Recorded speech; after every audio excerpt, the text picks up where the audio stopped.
In this video, we're going to continue our discussion of cost, volume, profit analysis, but we're going to look at a very specific component of that, which is something called the break-even analysis. We would like to find that amount of activity that it would take in order to get zero income.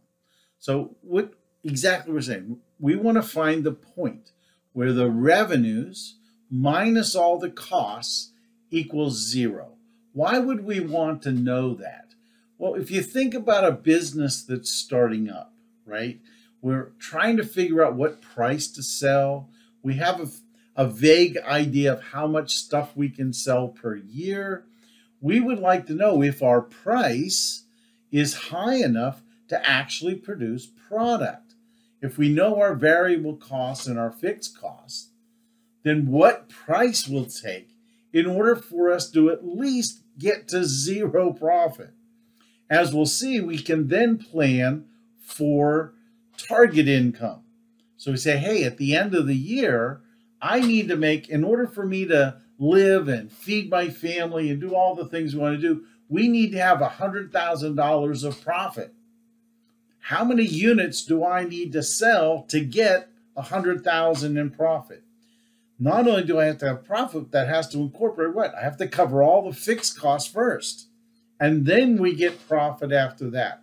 So this break-even analysis is very important, especially for entry-level businesses or when you're bringing online a new product line, right? We need to know what price, we need to know what volume we need to sell to make profit. So we can do this through equations, through graphs.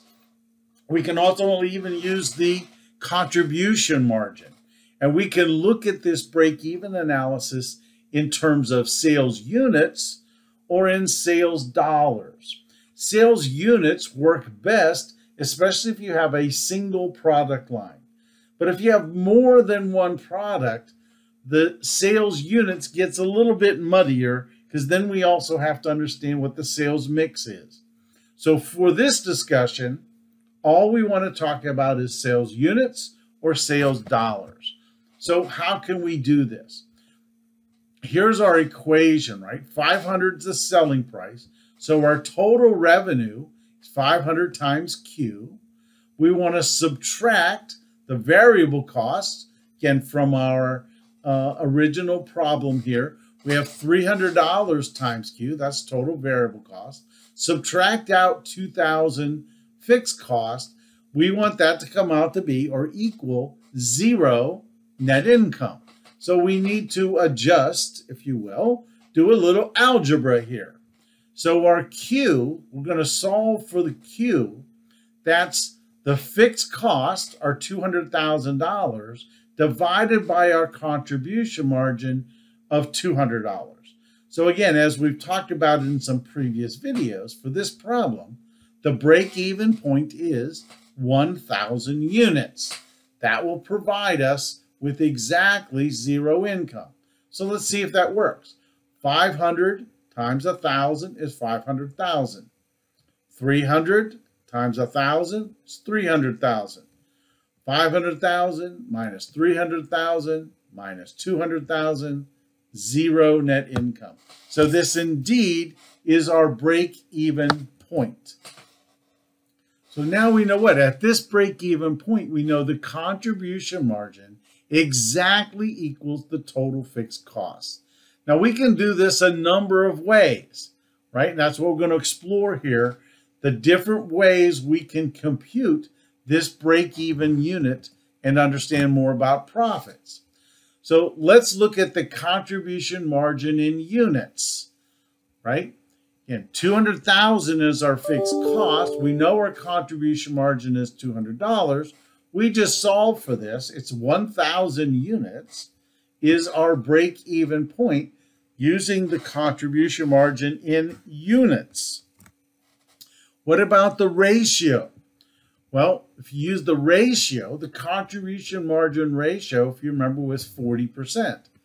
$200,000 is the fixed cost. If you divide that by the contribution margin ratio, That's $500,000. $500,000 divided by the price per unit, right?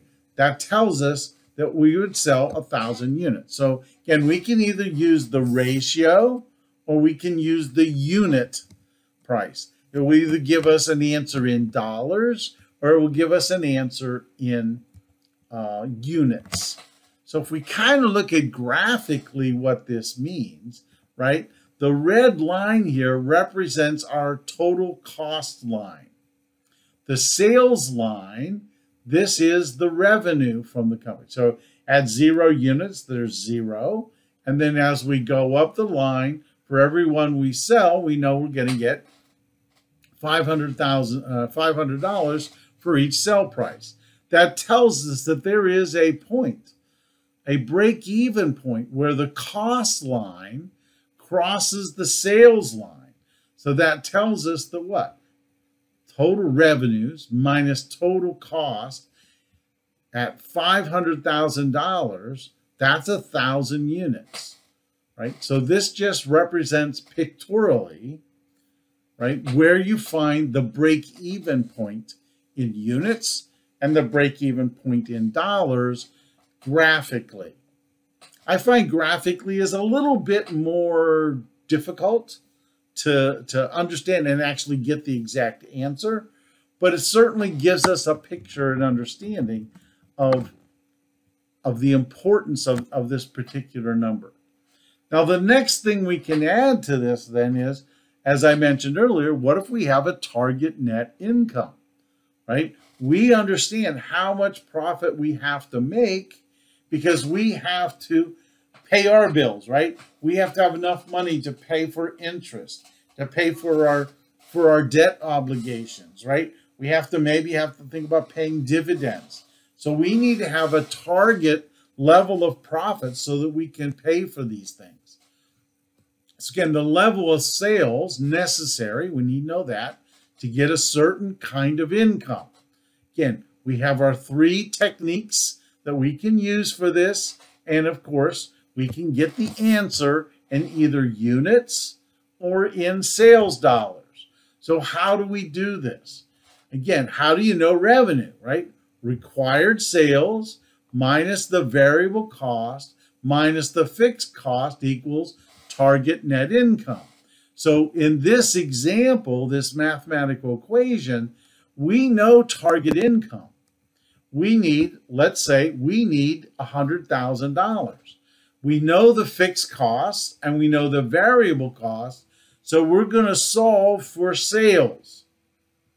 How much sales do we have to cover our costs, produce that level of profit? So how we adjust our formula, if you will, is we add to the numerator here the target net income. So now our contribution margin has to cover not just the fixed costs, but it also has to cover the profit that we want. In this case, we would need to sell 1,600 units in order to produce the income that we want for this particular company, right? We want $120,000 in net profit, net income. We can also do this in units, right? So it's just 200,000 plus 120 divided by the contribution margin gives us the 1,600 in units. Again, can we use the contribution margin? Just divide the cost and target income by the contribution margin. We know that we're going to have to sell 800,000 in sales. Now, how many units? Divide that by the $500 in sales. That's 1,600 units. And again, just to show this, right? Now we have the fixed cost line, the sales line. We know what? That now we need to adjust this. Here's the break-even point. In order for us to get the income that we want, right? So it intersects the sales line again at 700,000, right? Up here, we're going to have to find how many units we have to sell to get to that point. So again, the picture. Here's the dollars we want. 500,000 if we want 200,000 extra in dollars. The profit margins right here, this difference, right, is that $120,000 in profit, the above and beyond the break-even point. We also have a concept called the margin of safety. This is going to give management an indication, if you will, of how safe they are in reaching the goals that they've been talking about, right? So again, let's assume we expect sales of $750,000. Well, our break-even sales were $500,000. So 750 minus 500,000 tells us that we have a margin of safety of $250,000. I really don't like relative numbers all that much, although sometimes they are important.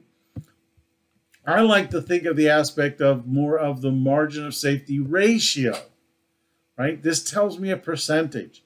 The bigger this number, the greater my safety is. That way I can also then maybe compare this. If I have competitor number or industry numbers, I can compare to them how safe we are to how safe they are. Again, it's the margin of safety in dollars divided by the actual sales that you expect. In this case, it's 33%. Again, this is just what? An application of this cost volume profit analysis and how we can use that to maybe, now we need to adjust this, right? If we're concerned that we won't be able, our margin of safety is too low, what are we going to do? What can I possibly change? Well, if we kind of go back up here, again, I'm going to go back up a little ways till how can I change this if I'm concerned about this bottom number? Well, I either have to sell more units, I have to figure out how to reduce my variable cost, or in some strange cases, I might say, well, maybe I can get rid of some fixed costs, right? Again, it allows us to look at the components of production to understand how we can manipulate profit. When I say manipulate, I don't mean being fraudulent. I mean create profit that the owners of the company want us to achieve. So again, that's the end of this video. I look forward to talking to you soon.